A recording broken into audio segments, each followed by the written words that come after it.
you got color in your cheeks? Do you ever get that feel that you can't shift, the tide that sticks around like summits in your teeth? Are there some aces up your sleeve? Have you no idea that you're in deep? I dreamt about you nearly every night this week. How many secrets can you keep? 'Cause there's this tune I found that makes me think of you somehow when I play it on repeat. Então, sejam bem-vindos ao mais novo podcast do Spotify, Semiologia do Trato Gastrointestinal. Ele será apresentado por mim e pela diretora de vocês, Nadile.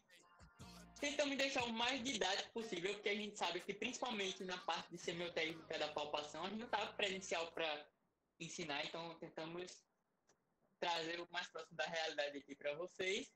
Nessa aula o Rafael vai estar gravando e eu também vou passar os slides ao final. A gente sabe que sêmio de gastro é um assunto com mais conteúdo do que os outros, basicamente. Então, é isso. Espero que gostem. Então, me dá o play. E no podcast a gente vai falar desses episódios aqui. A gente vai começar pela anamnese, depois a gente vai falar um pouquinho sobre o abdômen, dar uma geral sobre o exame físico, e aí depois a gente vai aprofundar nos seus principais pontos: a inspeção, a escuta, palpação e a percussão. E por fim, a gente vai finalizar com duas síndromes que a gente achou que tinham uma relevância boa para comentar com vocês.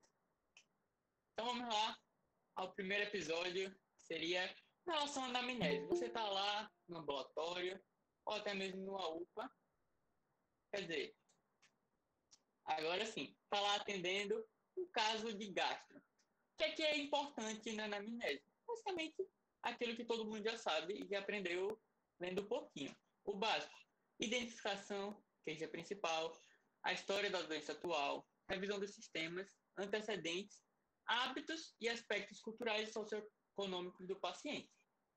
Nesse tópico especificamente, eu queria destacar as queixas principais, aquelas que você vai encontrar mais frequentemente nos ambulatórios. Como vocês sabem, gastro possui muitos órgãos e cada um deles vai ter suas próprias especificidades.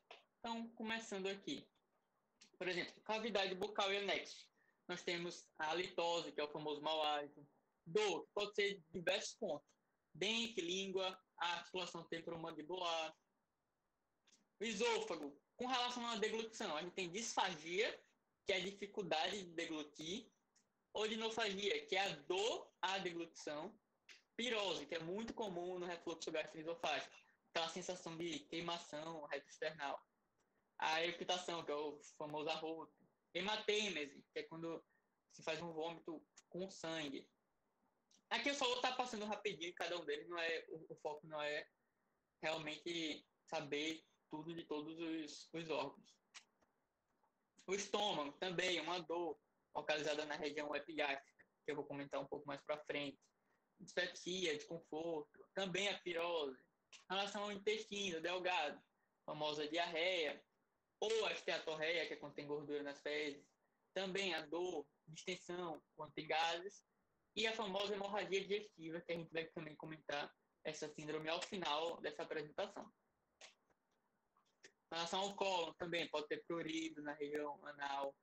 Obstipação, que é a famosa prisão de ventre. Dor também a distensão e até sangramento. Fígado e vias biliares. Um que é muito famoso, que é a icterícia, aquela coloração amarelada da pele. Mas o que todos esses órgãos do sistema gastrointestinal têm em comum? É que todos podem chegar com essa queixa, que é a queixa de dor. E é uma queixa que você vai ter que valorizar e vai ter que descrever bem.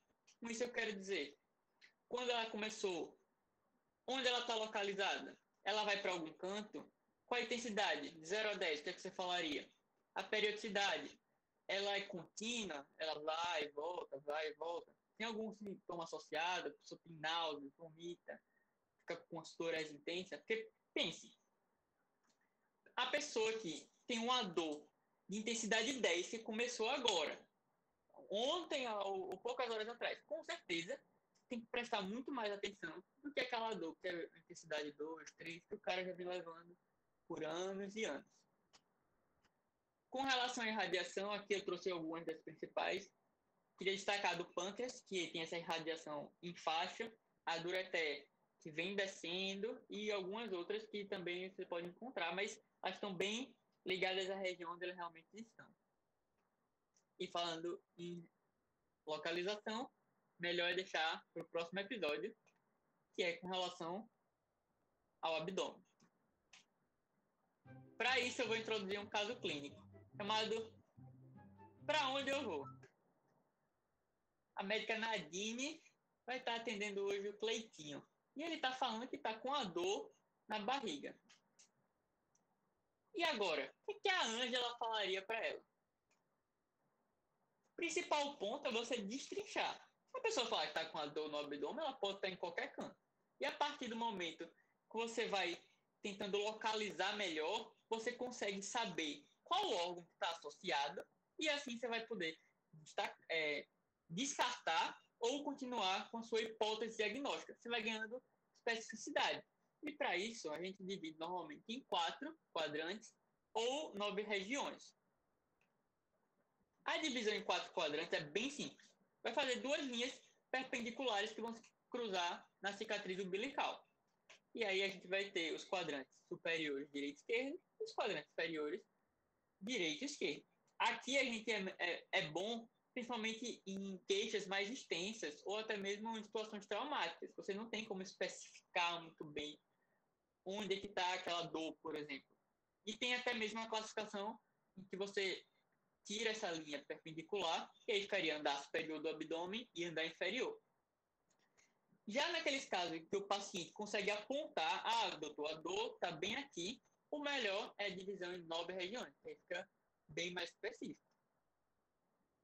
Ela é um pouco mais complexa, essa aqui é a divisão do corpo, e ela é basicamente assim, composta por linhas oblíquas, linhas horizontais e a linha do rebordo costal. As linhas oblíquas, que vem aqui do rebordo costal, bem no ponto onde a linha hemiclavicular toca nele, certo? E ela vai até o tubérculo do pubis. As linhas horizontais, nós temos duas.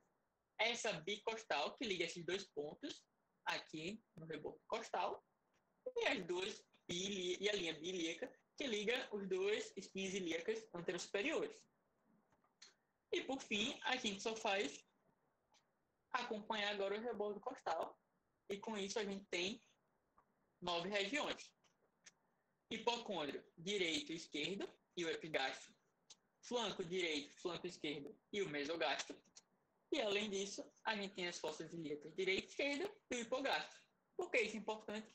Porque você vai ter os órgãos muito relacionados com elas. Por exemplo, o hipocôndrio direito está muito bem relacionado com o fígado. Se tem uma dor naquela região, provavelmente é do fígado.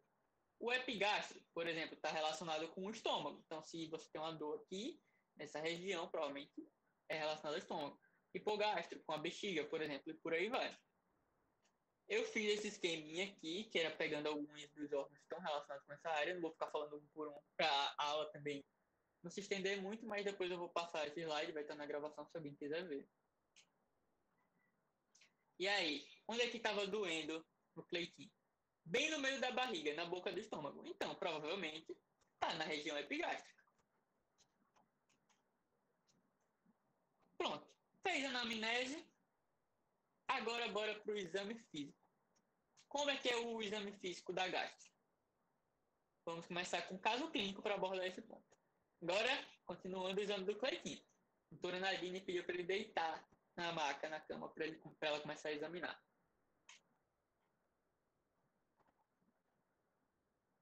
E agora? Qual é o próximo passo? Então, basicamente, na gastro, a gente segue essa sequência. Inspeção, ausculta, palpação e percussão. Não necessariamente você vai fazer palpação e depois percussão. Você pode trocar, pode fazer percussão e depois palpação. Tem até livro que prefere a percussão antes. Mas aqui o mais importante de tudo é você fazer a ausculta antes de tocar no paciente. Fazer a ausculta após a inspeção. Por quê? Porque quando você toca, você tem como estimular o peristaltismo. E aí você iria mascarar alguma hipoatividade do intestino. E lembrando sempre, na hora de avaliar o paciente, está sempre do lado direito. Pronto. A gente já viu como é o geral do exame físico, então vamos começar a destrinchar, começando pelo primeiro ponto, que é a inspeção, e que normalmente começa no exame físico de todos os sistemas. A inspeção é aquilo que você consegue descrever apenas observando, bateu o olho, falou. E nisso, na gastro, a gente vai ter esses objetivos aqui. O principal deles, que vai estar basicamente em todo o prontuário, é com relação à forma e ao volume, que você vai ter que descrever. Mas pode ter alguns extras e que também é bom que você registre. Como, por exemplo, alterações que deformam o abdômen, como hérnias e abalamentos ou retrações. Alterações da superfície do abdômen, como alterações de pele e cicatrizes. E, por fim, os movimentos do abdômen. Vamos começar pelo tópico de forma e volume, que é o que você vai ter que escrever sempre, principalmente lá no ambulatório ou em qualquer clínica médica que você for.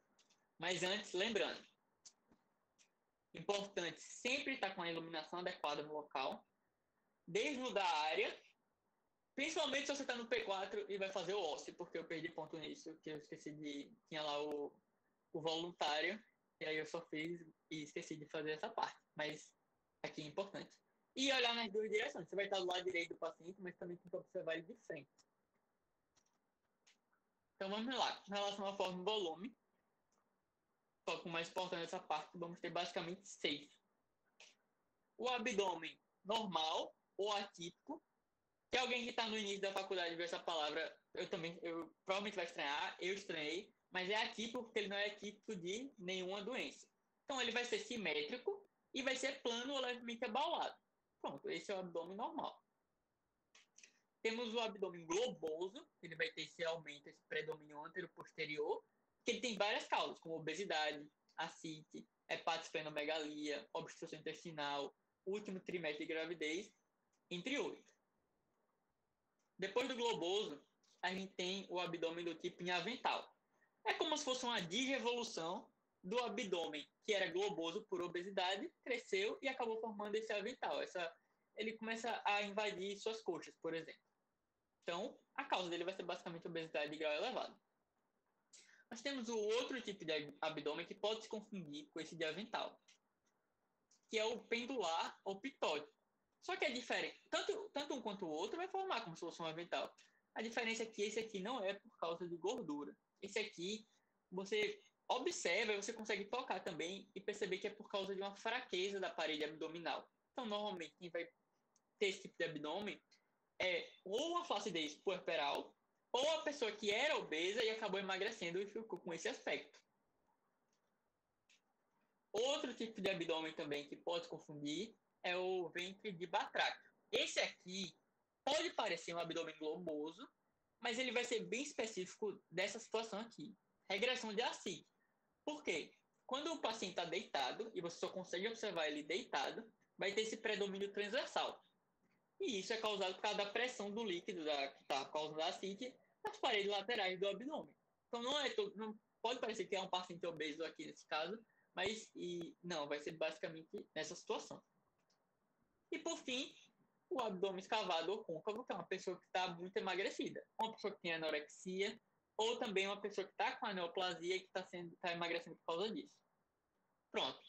Esses são os 6 tipos de abdômen que você vai encontrar e provavelmente vai ter que caracterizar lá no prontuário do paciente quando estiver atendendo. Vamos para o próximo tópico. Agora, situações que deformam o abdômen, como hérnias e abaulamentos. Começando pelas hérnias. A hérnia vai ser uma protusão de uma estrutura abdominal, como por exemplo uma alça, por causa de uma parede enfraquecida. O mais comum é você encontrar uma hérnia umbilical, que o normal ela está ou plana ou ela está retraída. Mas também pode encontrar outros tipos, como por exemplo a hérnia incisional, que é aquela que ocorre depois de uma cirurgia. E a Nadine também vai comentar, não sei se ela vai passar por cima, você vai comentar mais a fundo dessas duas, que são a hérnia inguinal e a femoral na parte de palpação. E uma boa maneira de você avaliar uma hérnia é com a manobra de Valsalva. Basicamente, você vai pedir para o paciente soprar com as vias aéreas fechadas ou tossir, isso aumenta a pressão intraabdominal e faz com que o conteúdo herniado fique mais protuso ainda. E aí você consegue avaliar melhor. Além das hérnias, nós temos os abalamentos e retrações, que são basicamente coisas que deixam o abdômen assimétrico. Lembrando, o normal é o abdômen estar bem simétrico, bem bonitinho. E as principais causas que eu separei aqui é hepatomegalia, esplenomegalia. Quando essas duas estão juntas, basicamente vai formar, se o fígado está aqui e o pâncreas não, o baço está aqui, então vai formar meio que aquele abdômen globoso. Mas se for só um ou outro, aí você vai ter uma deformidade bem aparente. Tumores de ovário, tumores pancreáticos. Nessa imagem aqui, especificamente, é um tumor de ovário, aqui nessa região inferior do abdômen. Agora, alterações de superfície. As principais equimoses que a gente encontra é o sinal de Cullen e o Great Turn.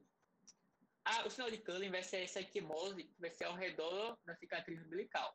E ela vai ser basicamente por causa ou de pancreatite aguda ou uma ruptura de gravidez ectópica. E o sinal de Great Turner, que é outra equimose, ela vai ocorrer nos flancos, aqui, nas laterais. Basicamente por uma pancreatite necrohemorrágica. Então, isso aqui é muito importante saber, e todo professor vai dar, e é bem característico.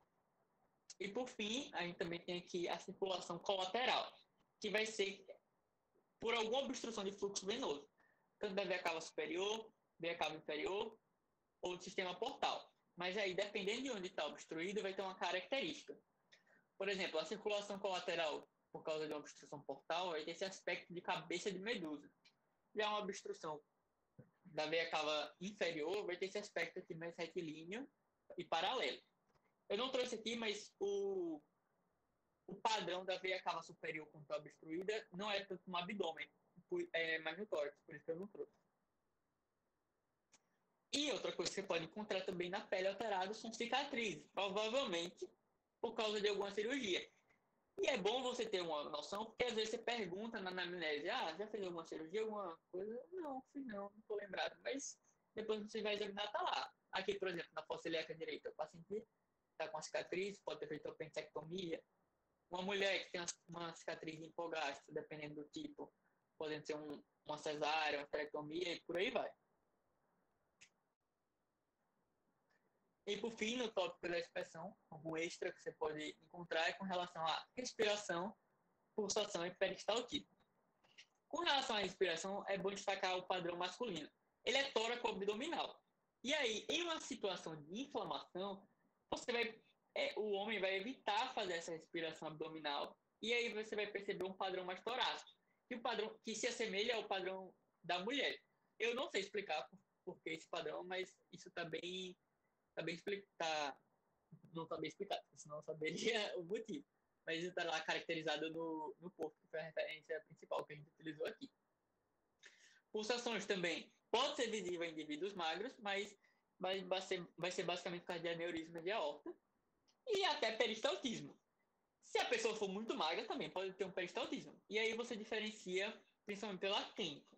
Se a pessoa é muito magra, não está sentindo nada e tem lá um visível, provavelmente tudo certo. Mas se ele tem queixa, tem dor, tá com gás, alguma coisa assim, então pode ser que tenha algo errado. E você ainda pode prever ou ter uma noção de onde está obstruído a partir da característica desse peristaltismo. Por exemplo, nesse caso aqui, esse paciente, ele era relativamente magro, mas ele tinha uma obstrução de causa de estenose pilórica. Por quê? Por causa que ela vai de cima para baixo e da esquerda para a direita. Isso aqui já é mais específico, não é só trouxe de curiosidade. Mas aí a gente caracteriza uma obstrução pilórica. Se fosse em outro ponto, como um colo ou um intestino delgado em si, aí teria outras características. Espera aí, a Angela mandou mensagem. Ela quer saber o que é que significa quando você está fazendo a inspeção, você vê um linfonodo supraclavicular esquerdo que está aumentado e endurecido. O que é? Isso é algo que ela pergunta muito na prática e que eu resolvi trazer para cá, que é com relação ao nodo de Wischel ou o sinal de Trousier. Esse linfonodo aumentado aqui no lado esquerdo é normalmente característico de uma metástase de câncer gástrico, mas também pode estar relacionado com algumas outras neoplasias gastrointestinais. Mas essa é a pergunta clássica que ela faz e é a principal causa. Então, terminando agora, Cleitinho, como é que está o abdômen dele? Tudo certo. Boa noite, gente. Conseguem me ouvir? O cachorro da vizinha tá latindo. Se começar a atrapalhar muito, vocês me avisam que eu posso tentar colocar o fone, tá certo? Enfim, agora eu vou começar o podcast, continuando o que a gente estava apresentando, falando sobre a ausculta abdominal. Pode passar, Nick. Lembrando, assim como o Nick tinha acabado, ele falou para vocês que é importante e você precisa fazer a ausculta antes de tocar no paciente. Você não pode começar a palpar e depois auscultá-lo. Você precisa auscultar para aí então você poder tocar no abdômen do paciente. Agora pode passar. E aí, como é que você vai auscultar esse paciente? Você vai passar 1 minuto em cada um dos 4 quadrantes que o Nick acabou de apresentar para vocês. E aí, o que, é que a gente espera ouvir quando a gente estiver auscultando? Ruídos hidroaéreos. Não consigo imitar esse som, se alguém conseguir e quiser. Por isso eu pedi para vocês trazerem o esteto, para que vocês coloquem e auscultem em si mesmos, porque não consigo imitar. Tentei trazer até vídeo da internet que apresentasse o som, mas eu não encontrei nenhum de qualidade, então eu peço para que vocês façam em vocês mesmos, para vocês aprenderem e saberem como é esse som. E o que são esses ruídos hidroaéreos? Eles são nada mais nada menos do que um som decorrente da movimentação dos líquidos e dos gases no nosso trato gastrointestinal. E aí, quando eles estão abolidos, é característico do ilho paralítico, que é uma doença que acontece quando a gente tem a ausência do peristaltismo intestinal. Já quando a gente tem um aumento desse peristaltismo, como por exemplo na diarreia, a gente tem os ruídos hidroaéreos mais intensos, que aí são chamados de borborígmos. E quando a gente apresenta um ruído hidroaéreo metálico, é característico de obstrução intestinal. Pode passar, Nick. E aí, como a gente já está auscultando o abdômen, a gente vai aproveitar para auscultar os vasos presentes nessa região. E aí a gente vai auscultar a aorta abdominal, a artéria renal, a artéria ilíaca, buscando sopro ou qualquer alguma outra alteração. Agora a gente vai falar da palpação, que eu acho que é a parte mais legal de todo o exame físico do abdômen. Pode passar, Nick. A palpação, ela tem alguns objetivos. O primeiro deles é avaliar o estado da parede abdominal. Pode passar. Explorar a sensibilidade abdominal e reconhecer condições anatômicas. É importante ressaltar que Ives, se você puder guardar sua pergunta para o final, eu agradeço. Obrigada. E reconhecer condições anatômicas. E aí, como eu ia falando, é importante lembrar que a gente não vai conseguir palpar todos os órgãos. E em algumas pessoas muito magras, a gente consegue palpar ainda mais, como por exemplo, pode passar, Nick. Às vezes o fígado é palpável, pode passar os rins e algumas regiões do intestino, como por exemplo o seco, o colo transverso e até mesmo o sigmoide. Pode passar. Agora falando sobre a ordem e a técnica da palpação. Primeiro falando um pouco da ordem. Geralmente a gente começa pela palpação superficial, depois a gente vai para a palpação profunda, aí então para a palpação do fígado, depois para a do baço, e aí de algum outro órgão específico. E aí então a gente pode fazer manobras especiais, mas a gente pode fazer essas manobras também no decorrer das palpações, mas é só uma ordem que geralmente é seguida. Passa. E aí agora falando um pouco sobre a técnica.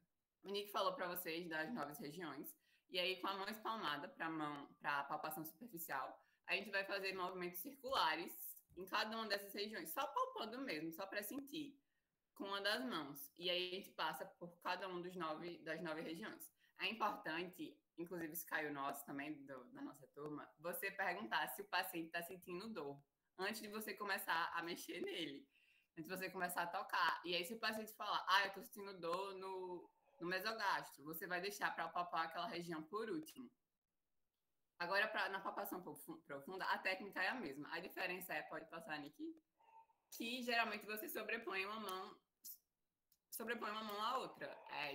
Pelo que eu li, a mão que você vai tocar o paciente é para ela sentir e a outra é para dar uma maior força. E aí os movimentos são os mesmos, são circulares em cada uma das 9 regiões, só que aí você vai aprofundar a palpação profunda para você conseguir sentir melhor. A palpação do fígado e dos outros a gente vai falar melhor depois. Pode passar, Nick. Agora, falando um pouquinho melhor da palpação superficial, o objetivo dela é palpar a parede abdominal e as vísceras que podem vir a alcançar a pele. Pode passar? Nela, a gente vai investigar a sensibilidade, que pode ser feita com algum objeto pontiagudo. A gente pode até também fazer o reflexo cutâneo abdominal, quando a gente vai fazendo isso. Pode passar. A resistência da parede.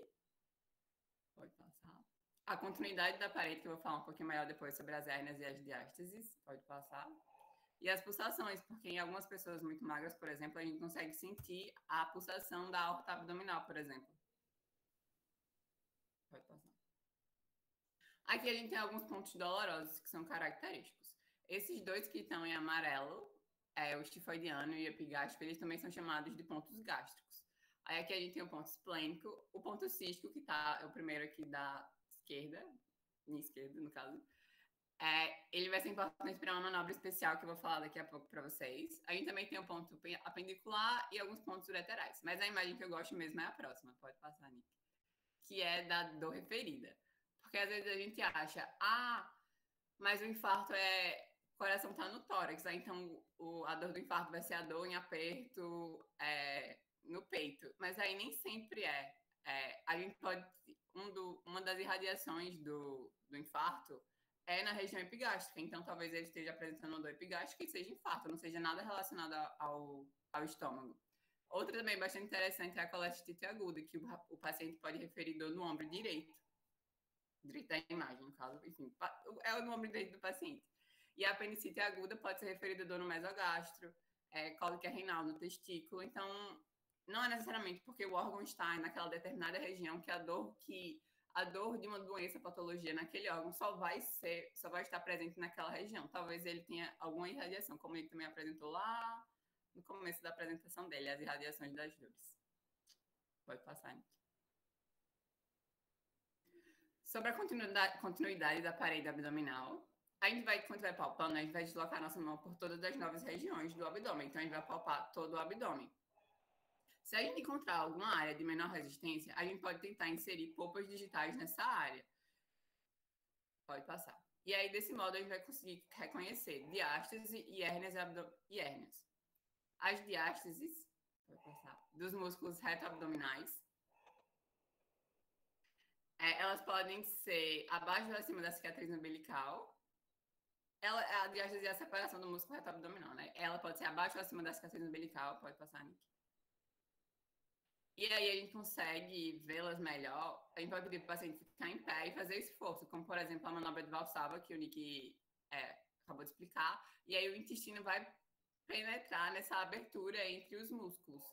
Pode passar, Nick. Já as hérnias, elas são alterações da parede abdominal, que são caracterizadas basicamente por haver uma penetração das alças intestinais, como o Nick tinha falado. E aí, quando a gente aumenta também a pressão... Pode passar, Nick. Quando a gente aumenta também a pressão intraabdominal, elas vão ficar mais evidentes. E aí existem algumas hérnias que são mais comuns, como a inguinal, femoral, escrotal, umbilical, ventrolateral e incisional.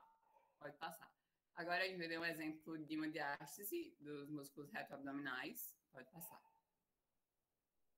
E aqui, algumas hérnias. Essa, não sei se vocês conseguem ver o A, mas é a primeira imagem. É uma hérnia ingno-escrotal. Na B, a gente tem uma femoral. Na C, é um umbilical. E na D, é aquela incisional que o Nick falou, decorrendo de alguma incisão de cirurgia, provavelmente. Pode passar. Agora, a palpação profunda, que nela a gente vai conseguir sentir melhor os órgãos, justamente por ela ser mais profunda. E a gente vai tentar palpar os órgãos contidos na cavidade abdominal, visceromegalias, massas e tumorações. Caso a gente encontre alguma massa e alguma tumoração, a gente vai precisar falar algumas características sobre elas. Passa, Nick. A gente encontrou, a gente vai precisar descrever algumas coisas. A gente vai precisar descrever a localização.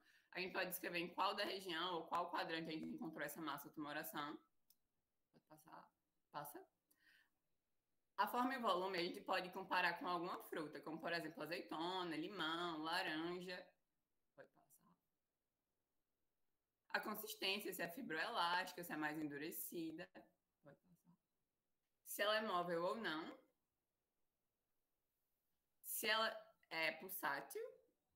E se ela é sensível à dor ou não. Se ela dói quando você palpa ou se ela dói sem palpação, ou você palpa ela não dói, aí você descreve todas essas características, caso você encontre. E aí, sobre isso é importante, não sei se a Evelyn lembra, que uma vez a gente estava no ambulatório com a professora Ângela e tinha uma paciente que ela tinha uma massa, eu acho que era um tumor no pâncreas. E aí ela tinha um abdômen bem globoso e era bem difícil de palpar até, mas a gente conseguia. E aí doía muito quando a gente palpava. Pode passar. Agora eu vou mostrar um vídeo da palpação. Ela vai mostrar a superficial e depois a profunda. E vocês vão conseguir ver bem os movimentos e a técnica. Não tem áudio mesmo não, tá tudo certo. Ela tá fazendo a superficial só com a mão em cada uma das regiões. Aí agora ela vai fazer a profunda. Uma mão sobre a... Ignorem as caixinhas de texto que estão aparecendo, porque eu vou falar sobre essas coisas depois. Mas aí aprofunda uma mão sobre a outra, ela tá pressionando muito mais o abdômen do que o que ela tá fazendo na superficial.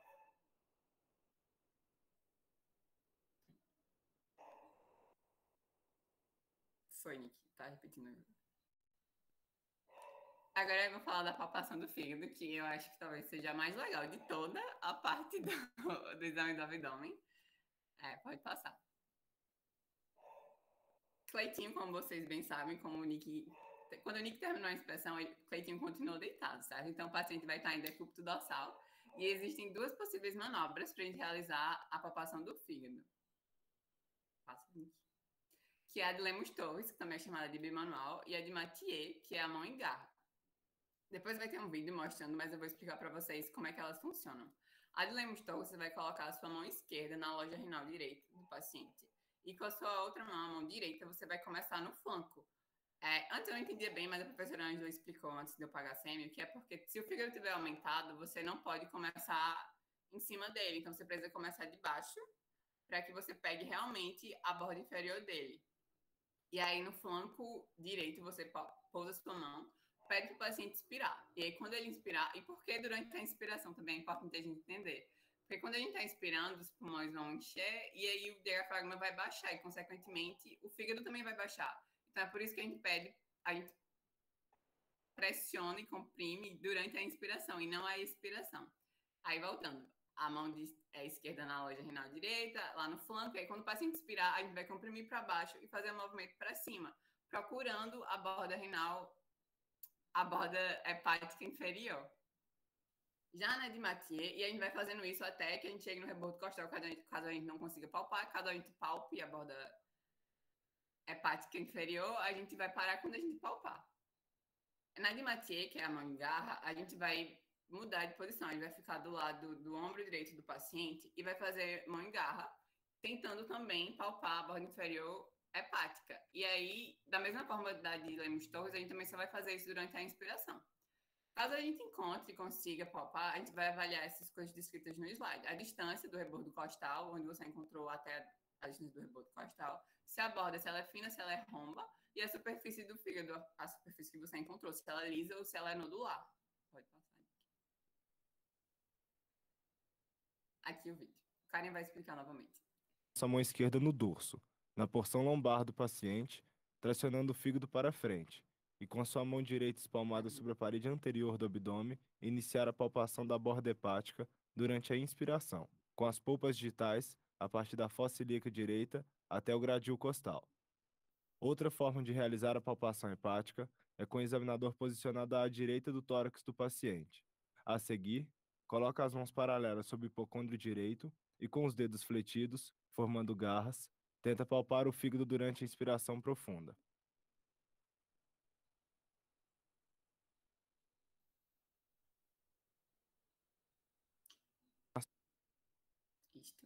Sua mão esquerda. Falando agora um pouco sobre a hepatomegalia, que é fígado aumentado de tamanho, toda hepatomegalia ela vai ser palpável. Só que nem todo fígado aumentado, nem todo fígado palpável está aumentado de volume. Se eu não me engano, eu acho que você pode ter até 2 centímetros do rebordo costal do fígado e você vai estar dentro da normalidade, você não tem hepatomegalia, tá tudo certo. Pode passar, Nick. E aí, algumas causas comuns de hepatomegalia são cirrose, hepatite, insuficiência cardíaca direita, esteatose e a fibrose esquistossomótica. Vai passar.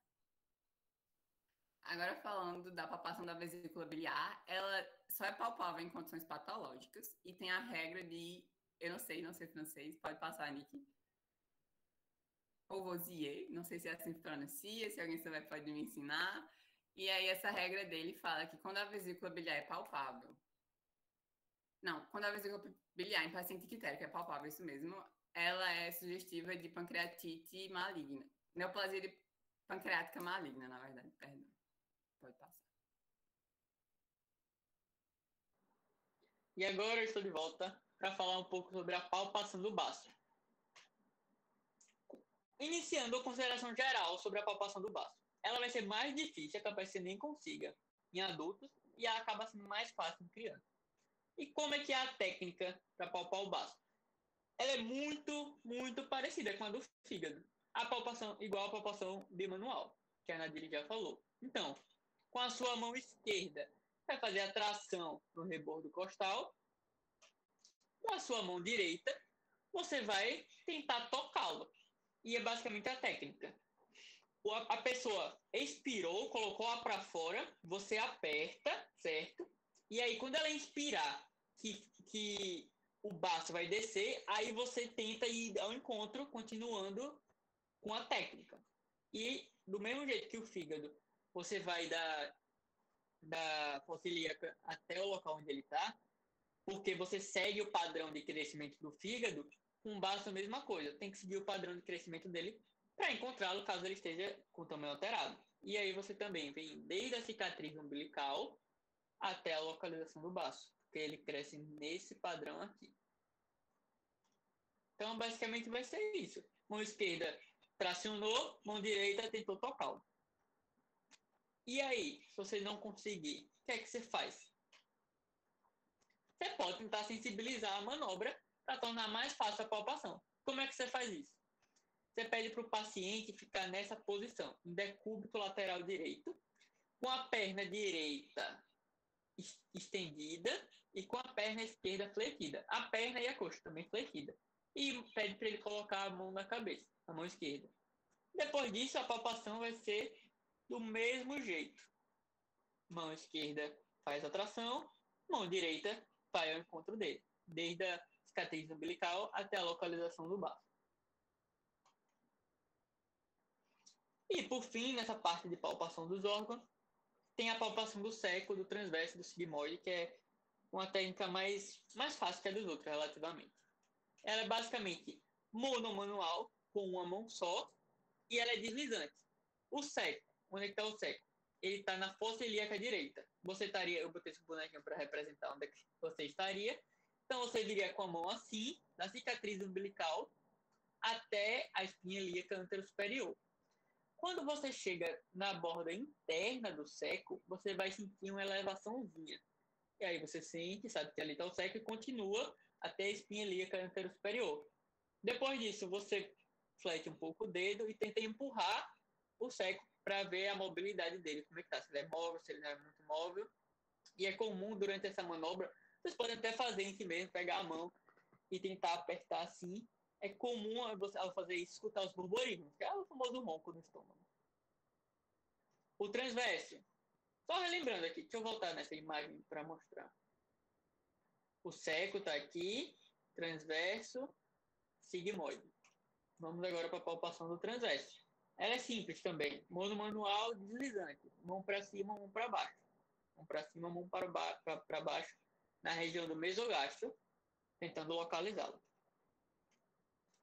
E o sigmoide vai ser também monomanual deslizante. Você estaria aqui, coloca a mão tentando alcançar o quadrante inferior esquerdo, ali na fossa ilíaca esquerda. E o corpo coloca que ele é mais fácil de palpar. Só que esse é um quesito meio individual, eu acho. Uma pessoa que nunca palpou, está começando pela primeira vez, vai ter dificuldade. Será que eu estou palpando certo? Será que isso aqui é realmente sigmoide? Mas com o tempo a pessoa apertando vai desenvolvendo a habilidade de encontrar. Agora falando de algumas manobras especiais que vocês já devem ter ouvido falar, principalmente na de Bloomberg, mas começando pelo sinal de Murphy, a gente vai comprimir o ponto cístico, que é, a gente vai na linha hemiclavicular direita, no final do rebordo costal a gente vai colocar o nosso dedo e comprimir. pedir para o paciente inspirar. Se o paciente começar a sentir muita dor, isso é suspeita de colestite aguda. Isso mesmo, didática. E aí o ponto de McBurney, só para falar que é também chamado de ponto apendicular, mas geralmente eles gostam de usar nomes na medicina, então o ponto de McBurney é o ponto apendicular. E aí nele a gente vai traçar uma linha imaginária da espinha ilíaca direita até o umbigo, até a cicatriz umbilical. A gente vai dividir em 3 partes equidistantes. E aí na junção entre o primeiro e o segundo trecho, é aí que é o ponto de McBurney. Pode passar. Dor nesse ponto é sugestivo de apendicite. Pode passar, Nick. E aí o sinal de Hobson, que eu não sei assim que se pronuncia também, mas estou tentando. Pode passar. Ela é uma dor no quadrante inferior direito, quando a gente comprime o quadrante inferior esquerdo. E aí eu vi algumas técnicas para você fazer essa manobra. Você pode só comprimir o quadrante inferior esquerdo, e aí o paciente sentiria dor no direito. Ou também você pode botar a mão em punho, e aí meio que fazendo como se fosse o trajeto do intestino. E aí, basicamente, a lógica é você deslocar o ar presente na região do quadrante inferior esquerdo até o direito, que aí vai levar a uma dor que é sugestiva de apendicite aguda. Pode passar. E o sinal de Bloomberg, que é muito conhecido, ele é nada mais, nada menos que uma dor, a descompressão brusca do abdômen. E aí ele é sinal de peritonite, ele é bem famoso. E é literalmente só descomprimir. Você aperta, solta e o paciente vai sentir dor, vai referir dor. Esse é o sinal de Bloomberg positivo. Terminando agora o podcast de palpação, começamos de percussão. Pode passar, Nick. Eu vou começar mostrando a técnica para vocês verem e depois eu falo um pouquinho melhor sobre. Mas a técnica basicamente é você costa um dos dedos no abdômen do paciente, às vezes a galera prefere o dedo médio, alguns o indicador, e você vai dar batidinhas nesse dedo que está encostando no abdômen do paciente. E aí essas batidinhas, elas precisam ser rítmicas. Porque antes eu fazia errado e eu fui chamada a atenção na prática de pediatria até. Não faz sentido você bater e depois bater 1 segundo, 3 segundos depois. Você dá 2 batidinhas, depois mais 2, para ser uma coisa rítmica, de fato. Aí pode mostrar, Nick, o vídeo da Verônica.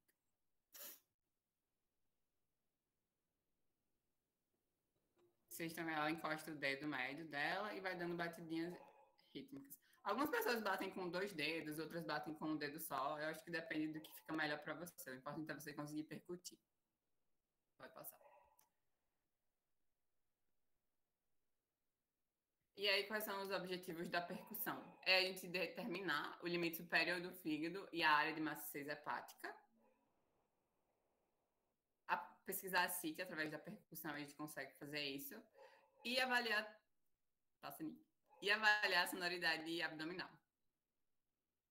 E aí, quais são os sons do abdômen? A gente tem o som timpânico, que é bem característico do espaço de Traube, o som hipertimpânico, o som maciço e o submaciço. Pode passar. O som timpânico ele é característico de ar dentro de uma víscera oca. Por isso que ele é tão característico do espaço de Traube, que é o fundo do estômago. Já o hipertimpânico é um aumento dessa quantidade de ar. O maciço ele é de vísceras ocas e também é o som que a gente obtém na ascite. E o submaciço é geralmente a interposição de uma víscera maciça com uma alça intestinal, mas não necessariamente somente.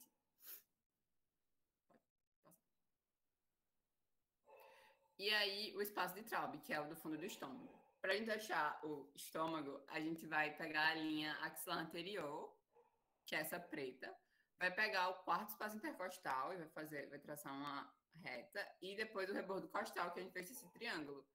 E aí aqui, no finalzinho desse triângulo, nesse último vértice, mas ao final do rebordo, é o espaço de Traube, quando a gente vai percutir. Passa, Nick, próxima imagem, a gente vai conseguir ver o carinha percutindo no espaço de Traube, que é o som timpânico, bem característico. Quando a gente está aprendendo, geralmente os professores costumam pegar esse espaço e percutir o fígado, porque aí fica bem nítida a diferença entre o som timpânico e o maciço. Pode passar. Sobre a percussão também, eles sempre falam dos semicírculos de Skoda, que é presente geralmente na ascite, que é um timpanismo central e uma maciez periférica, justamente... Eu vou falar depois quando eu falar da maciez Esqueci a palavra, mas enfim, que ela muda de lugar de acordo com a sua Móvel. posição. Isso, é a massa 6 móvel, boa. Pode passar. E aí, um dos objetivos é também definir a área de maciez hepática. E aí, para isso, a gente vai percutir desde a clavícula direita até, geralmente, o quarto, quinto, sexto espaço intercostal, que é quando a gente vai conseguir ouvir um som maciço, que aí vai ser o limite superior do fígado. E aí, depois a gente vai para baixo, a gente vai para o flanco e vai percutindo, na linha clavicular também, geralmente, até você ouvir o som de maciez hepática, que vai ser a borda inferior do fígado. E aí, essa região que você encontrou é a área de maciez hepática. Aí você vai percuti-la e garantir que realmente seja a sua área de maciez. Pode passar. E aí tem um sinal. Isso, a área de maciez hepática. Passa. E aí tem o sinal de Joubert, que ele é bem conhecido também, que é o desaparecimento dessa maciez hepática. E aí deixa de ser um som maciço e passa a ser um som timpânico. E aí isso é característico geralmente do pneumo peritônio, que acontece devido a uma perfuração do tubo gastrointestinal. Pode passar. Agora o vídeo tá ele explicando toda essa parte da maciez hepática e da delimitação. Em decúbito dorsal, o examinador à sua direita, primeiramente delimita-se o limite superior do fígado por meio da percussão dos espaços intercostais ao longo da linha hemiclavicular direita. Ao identificar o som submaciço, este corresponderá à musculatura diafragmática sobre a cúpula hepática. Em seguida, para a delimitação do limite inferior do fígado, deve ser feita a percussão do abdômen ao longo da projeção da linha hemiclavicular direita, do quadrante inferior direito ao superior direito. Ao identificar o som maciço, este corresponderá à borda inferior do fígado. Por fim, realiza-se medida, por meio de fita métrica, das distâncias identificadas, resultando na medida aproximada do fígado. Sucesso. Em decúbito E o outro objetivo, por último, da percussão é a pesquisa de ascite. E aí, ascite nada mais é do que o acúmulo de líquido na cavidade peritoneal, sendo a hipertensão portal a principal causa. E aí, a ascite pode ser de volume pequeno, que é geralmente menos de 500 ml, médio e grande volume, que é geralmente mais de 1.500 ml, que seria 1,5 litro. Pode passar. E aí, de acordo com o volume desse ascite, a gente vai realizar manobras para pesquisá-la. A ascite de grande volume costuma-se usar a percussão por biparote, que é como mostra na imagem, você vai colocar a sua mão esquerda no lado esquerdo do paciente e a sua mão direita você vai dar um peteleco. E, claro, você vai pedir para o paciente colocar a mão dele na cicatriz umbilical. E aí, o que é que você vai estar procurando com isso? Quando você der o peteleco, você vai procurar sentir essa onda que você criou do outro lado, onde a sua mão está repousando, do lado esquerdo. E aí, caso você encontre isso, é sinal de biparote positivo. Pode passar. Já a de maciez móvel, que era a que eu estava falando, tentando lembrar que o Nick me ajudou, é exatamente isso.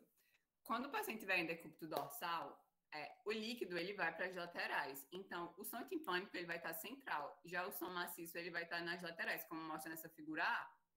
Se a gente pedir para o paciente estar em algum decúbito lateral, o líquido vai se movimentar. Se for uma macite móvel, não, vai ser móvel. E aí ele vai, o som vai mudar de acordo com que lado o paciente estiver lateralizado. Como mostra aqui na imagem B e C, que quando ele fica em decúbito lateral esquerdo, o som maciço ele vai estar embaixo, do lado esquerdo. E se a gente mudar ele de posição, o líquido também vai mudar, então o som também vai mudar de acordo com a posição que ele tiver. Pode passar. E a última, que é a ascite de pequeno volume, o livro fala que a ultrassonografia é o método ideal. Só que ele também fala que a gente pode fazer biparote embaixo do ventre, mas aí o paciente precisa estar em pé. Mas o ideal é a ultrassonografia, então passe a ultrassonografia para o seu paciente se você achar que ele tem uma ascite de pequeno volume. Pode passar. Chegamos agora ao nosso último podcast, o das síndromes, e começando com a síndrome ictérica.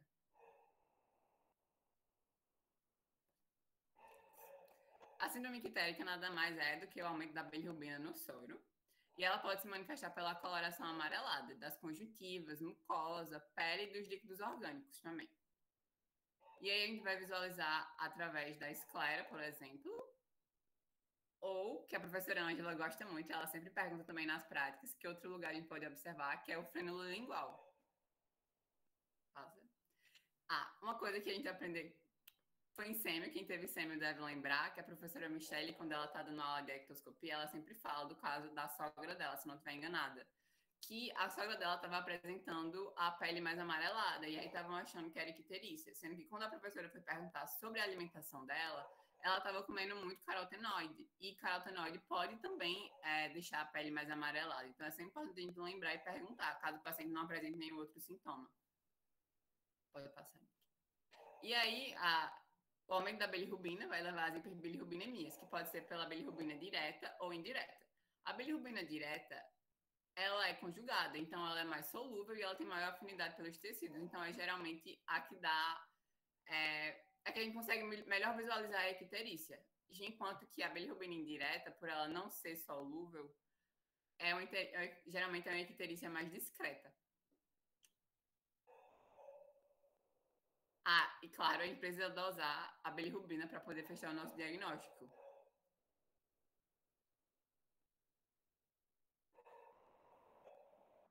E agora, para fechar a apresentação, a última síndrome que a gente resolveu trazer aqui são as hemorragias digestivas, que também são muito famosas e muito frequentes. E o que é essa hemorragia digestiva? Vai ser basicamente o sangramento para o lumen do tubo digestivo. E ela tem várias causas. Pode ser úlcera péptica, pode ser hemorroida, pode ser um pólipo intestinal, pode ser uma varize esofágica, diversas causas. E aí a gente vai poder classificá-las em alta ou baixa, de acordo com a localização. Aqui, o famoso ângulo de Trait, ou a flexura do dedo regional, é o ponto que limita isso. Antes dele, será denominado hemorragia digestiva alta, após ele, ser denominado hemorragia digestiva baixa. O Porto ainda traz essa classificação aqui, em alta, média e baixa. Ele acrescenta o ilho terminal como outro ponto de referência. Então, do ângulo de Trait até o ilho seria a média. Só que eu acho isso pouco prático e pouca gente usaria isso na prática mesmo. Principalmente uma pessoa que chega numa UPA com essa situação. E se está sangrando no sistema gastrointestinal, vai ter que sair por algum canto. Ou vai sair pelo reto, ou vai sair pela boca. Quando sai pela boca, o sangue é chamado hematêmese, vômito de sangue. E é normalmente característica da hemorragia digestiva alta, antes do ângulo de Trait, ali na região do duodeno, do estômago. Já quando sai pelo reto, o nome não é assim simples, hematêmese. Depende da característica. E aí a gente vai ter melena, enterorragia e hematoquesia. Se ele for com essa coloração aqui mais escura, que dá um cheiro forte, o famoso aspecto em borra de café, ele é característico de hemorragia digestiva alta, o melena. Por quê? Porque basicamente um sangue que passou muito tempo no trato sendo digerido. Ele perde essa coloração vermelha e ele se junta com o alimento. Já se for um sangue vermelho, com a grande quantidade, com ou sem coágulos, ele vai ser chamado de enterorragia. Normalmente, hemorragia digestiva baixa, aquela que é após o ângulo de Trait. Ele vem com essa cor vermelha mais forte, característica. E, por fim, a gente tem a hematoquesia, que é um sangue que é vermelho também, igual o outro, só que a quantidade dele é menor e normalmente vai estar associado a fezes, sendo a origem dele proctológica. Ou seja, esse sangramento, hematoquesia, você vai pesquisar no paciente se ele tem hemorroidas. Às vezes você pode fazer o toque retal ou fazer apenas a inspeção. E foram essas as referências que a gente utilizou para essa aula. Esperamos que tenham gostado. E a próxima aula vai ser sobre hipertensão portal com a Aimee e com a Eva.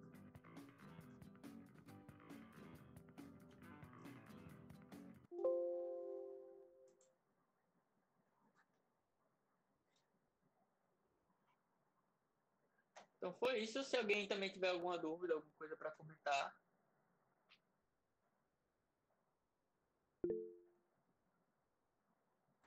Tamo junto. Pode perguntar, Ives. Eu lembro que você queria Eu dar queria uma saber, assim, na parte da ausculta, se a ausculta por quadrante é uma convenção, uma forma de praticidade, ou, tipo, não seria certo escutar as 9 regiões do abdômen. Pelo que eu li, geralmente você ausculta os 4 quadrantes mesmo. No livro fala para você auscultar até por 1 minuto em cada um deles, mas na prática os professores falam até, você coloca lá. Quando você auscultar o ruído aéreo, pode passar para o próximo, mas para as provas da residência, melhor seguir o que está nos livros. Não sei se pode escutar as 9 regiões, ou se é os 4 quadrantes de fato. Pelo que eu li, eram os quadrantes, mas não sei se você fizesse as 9 regiões seria errado. Posso tentar pesquisar e falar para você depois. Tipo, você não vai estar perdendo nada. Quer dizer, você vai estar perdendo. É porque você levaria muito mais tempo para fazer essa parte do exame físico. E normalmente, se você está auscultando naquele quadrante, já reflete um pouco aquela região. Porque às vezes não leva 1 minuto. Se demorar mais, você estaria. Digamos, você espere 6 minutos em cada ponto. 6, 6, 6, 6. Entendeu? Ele já meio que reflete um pouco de como está a situação ali. Por quadrante. Entendi. Muito obrigado.